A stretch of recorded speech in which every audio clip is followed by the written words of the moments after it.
Paper 3 second video I think first વિડીયોમાં તમને બધી સમજ પડી હશે. સેકન્ડ વિડીયોની અંદર આવી જઈએ. સેકન્ડ વિડીયોની શરૂઆત 13th MCQથી થશે અને પ્રિફરેબલી તમે હિરાન ટ્યુશન્સના વિડીયો જોઈ રહ્યા છો એ બહુ સારી વાત છે. તો હિરાન ટ્યુશન્સ દ્વારા એક એપ્લિકેશન પણ તૈયાર કરવામાં આવી છે ગુજરાતી ઇંગ્લિશ મીડિયમ બંને માટે. તમે એને ડાઉનલોડ કરી શકો છો સ્ટડી મટીરિયલ સેક્શનની અંદર જઈને અને એનાથી તમને એમસીક્યુમાં બેનિફિટ થશે. અને પેરેન્ટ્સ માટે ખાસ બેનિફિટ એ છે આ એમસીક્યુ એપ્લિકેશનનો કે સાથે સાથે રિઝલ્ટ પણ બતાવશે કે તમારું બાળક કેટલી પ્રિપેરેશન કરી રહ્યું છે તમે આની અંદર ચેક કરી શકો છો. ઓકે, 13th MCQની અંદર આવી જઈએ કે આની અંદર એમ કીધું છે કે 3x વર્ગ ઓછા 4x વત્તા k બરાબર 0 નો વિવેચક 64 હોય તો k શોધો. વિવેચક એટલે d ની કિંમત અને d નું ફોર્મ્યુલા બધાને આવડે છે. આઈ થિંક d બરાબર b² - 4ac. ઓકે, હવે આમાં એ બી સી ની કિંમતો કાઢતા આવડે તો તમારે સહગુણકો જોતા રહેવાનું. અહીંયા a બરાબર 3, સો a બરાબર 3, b બરાબર -4 અને c બરાબર k. બરાબર છે. d બરાબર b² - 4ac. વિવેચકની કિંમત 64 છે એટલે વિવેચક d ની નીચે 64 લખ્યું. b ની કિંમત -4, 4ac 64 -4 ગુણ્યા -4 પ્લસ 16, 4 તાલી 12 કે સરખી જમાત બે કરી. આ 64 અને 16 સરખી જમાત ના કહેવાય. 64 અને 16 નું માઇનસ કર્યું 48 મળ્યું -12 ડિવાઈડમાં એટલે મારો ફાઇનલ આન્સર કહેવાય -4. કોઈને ક્વેશ્ચન છે કે માઇનસ કેમ ઉપર જતું રહ્યું? હા, તો તમે 4/-1 ઇટ મીન્સ -4. માઇનસ સાઇન કોઈ છેદમાં આવે નહીં, એ ઉપર શિફ્ટ થઈ જાય. ઓકે, હવે નીચે જે મેં એમસીક્યુ મૂક્યો તે ચોપડીનો મૂક્યો છે. જુઓ ચોપડીમાં આ રીતે છે તો એ લોકો ચેન્જ શું કર્યો છે? જુઓ આ એ જ સેમ એમસીક્યુ છે નોમિનલ ચેન્જ સાથે. રાઈટ, તો તમે આ જાતે પ્રેક્ટિસ કરજો. રાઈટ, એટલે તમારે વિડીયો સ્ટોપ કરી દેવાનો અને કરવાનો અને નહીં આવડે ત્યાં જ તમારે જોવાનું. આનો આન્સર હું તમને ડિસ્પ્લે કરીને બતાવી દઉં છું. તો એનો ફાઇનલ આન્સર આવે છે 7. બટ આનાથી તમને આઈડિયા આવશે કે હાઉ ઇટ વર્ક્સ, કઈ રીતે. બટ પ્રિફરેબલી આ તમે જાતે ટ્રાય કરો. બધા એમસીક્યુ મેથડ સાથે બધા છોકરાઓને આવડવા જોઈએ.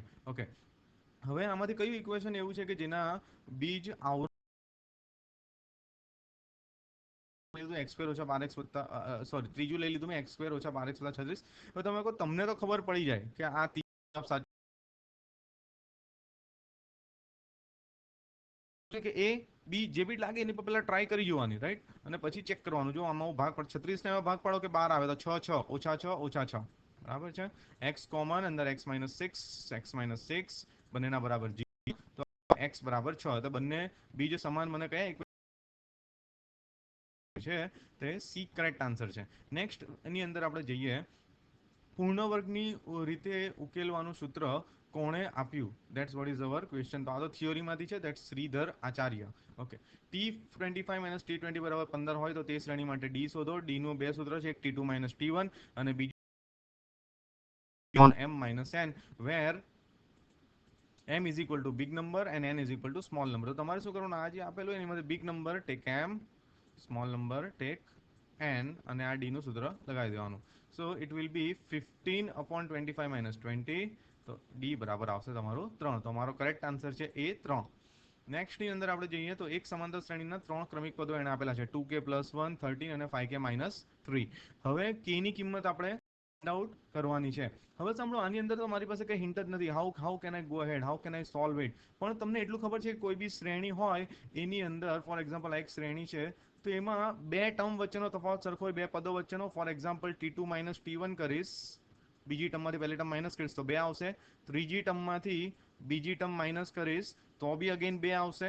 તો આની અંદર સેમ વસ્તુ કરું છું.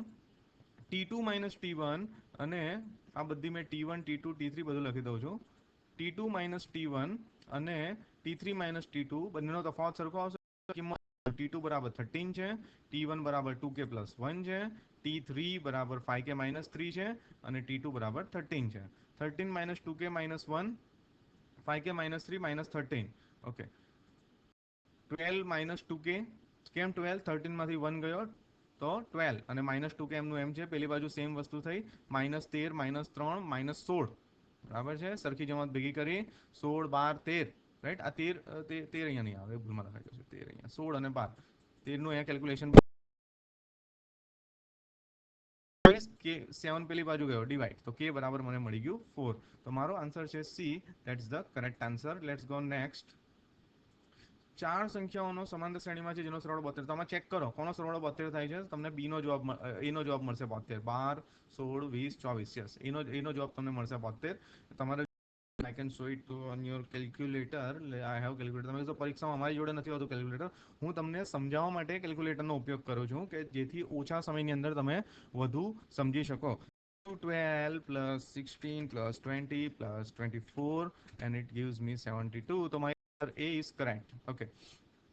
ઓકે, આની અંદર આપણે આવી જઈએ તો NC NA એનો રેશિયો એને 1:3 એનું પ્રમાણ એને 1:3 આપી દીધું છે. બરાબર છે. બંને ક્વેશ્ચનમાંથી બંને ક્વેશ્ચન ઓકે ઇંગ્લિશમાંથી.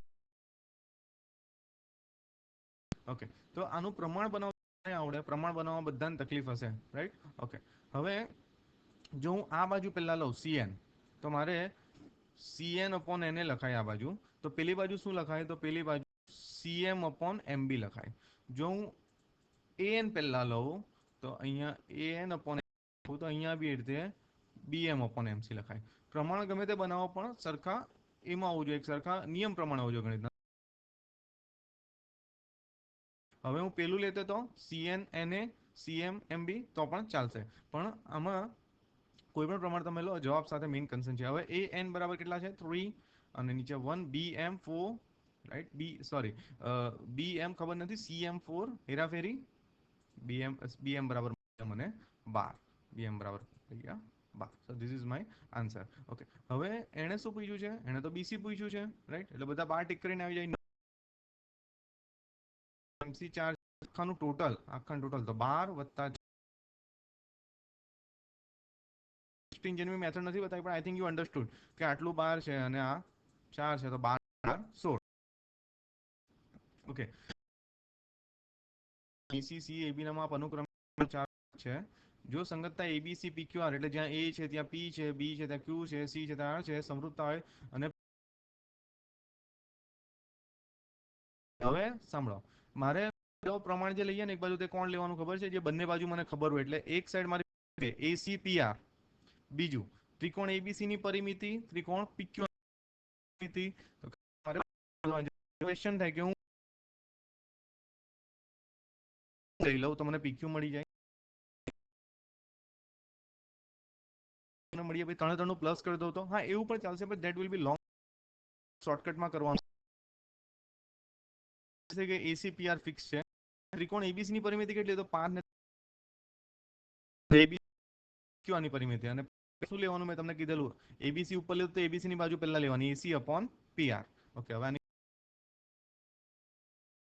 અહીંયા 4/12 હેરાફેરી કરીએ, મને 144/, ઓકે 4 તાલી 12, 12 તાલી એટલે PQ ની પરિમિતિ મને 36 મળી ગઈ. નેક્સ્ટ ની અંદર જઈએ આપણે. હા, ABC અને ત્યાં બીજામાં A છે, જ્યાં પહેલામાં C, એમાં B અને C સરખા છે, મતલબ જ્યાં પહેલામાં B છે ત્યાં બીજામાં C છે, તો પહેલું ખોટું નથી, રાઈટ? સાચું છે એમ પૂછ્યું છે તો આ ખોટું છે. જ્યાં પહેલામાં C છે ત્યાં બીજામાં A છે, ના નથી, આ બી ખોટું છે.